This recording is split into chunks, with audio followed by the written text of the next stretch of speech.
Hi, it's Nadira with Fresh Fire International Ministries. Welcome back for another Wisdom Wednesday Nugget. So, there are truths, and there are what some may see as hard truths, especially when it relates to issues that we all have. The hard truth is we all have issues. Having issues is a part of our human nature, and it doesn't mean that we're inadequate or less than. Trying to ignore them and act like they don't exist doesn't make them go away. The issues are still within us, just ignored. Issues can affect every area of our lives, especially if not dealt with or worked on.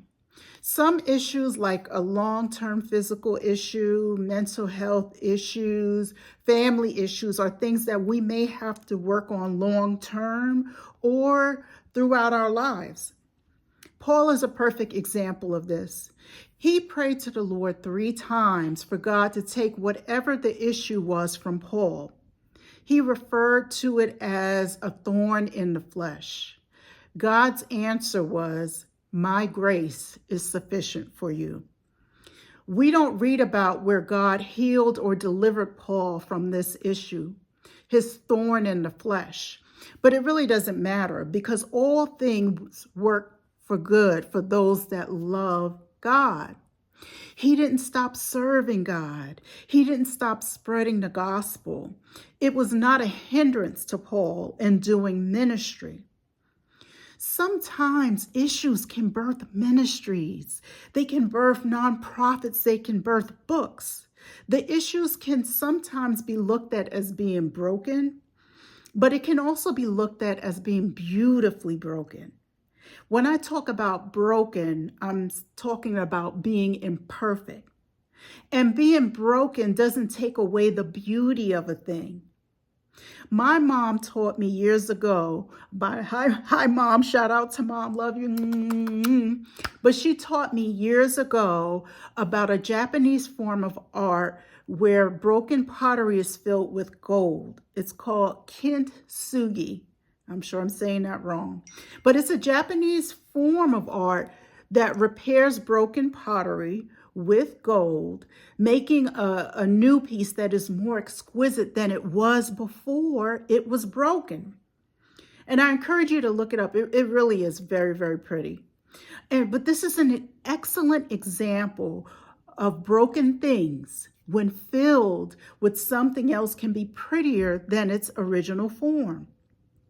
Likewise, for us dealing with issues, with God filling the proverbial cracks, we are beautiful, believe it or not, sometimes more beautiful than we would be without the issues. God tells us in Psalm 139:14 that we are fearfully and wonderfully made. This includes any issues we may have.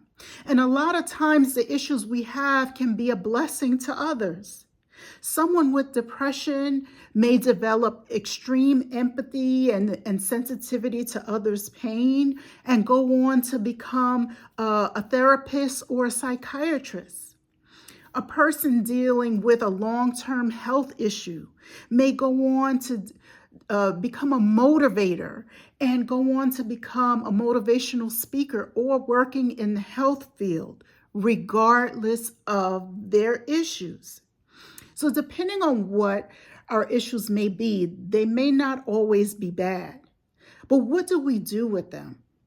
How can we use them to glorify our God and use them in service to his people? I'm not saying that healing or deliverance is not available. It definitely is.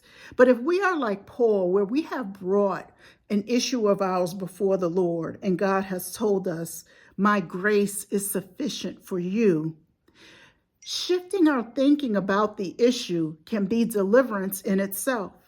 Deliverance from shame, deliverance from poor self-esteem, and negativity about the issue. Being beautifully broken is not always a bad thing.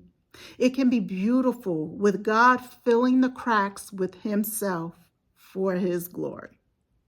So just another friendly reminder, wow, the time is really winding down for the conference titled Integrity of Rising, September 27th, fully online, starts at 10 and ends at 12-ish. And it will be streaming on multiple platforms, Facebook, YouTube, and Zoom. So we look forward to seeing you all there. Come out and receive a word and be blessed. And we will see you next week on Wisdom Wednesday. God bless you. Bye-bye.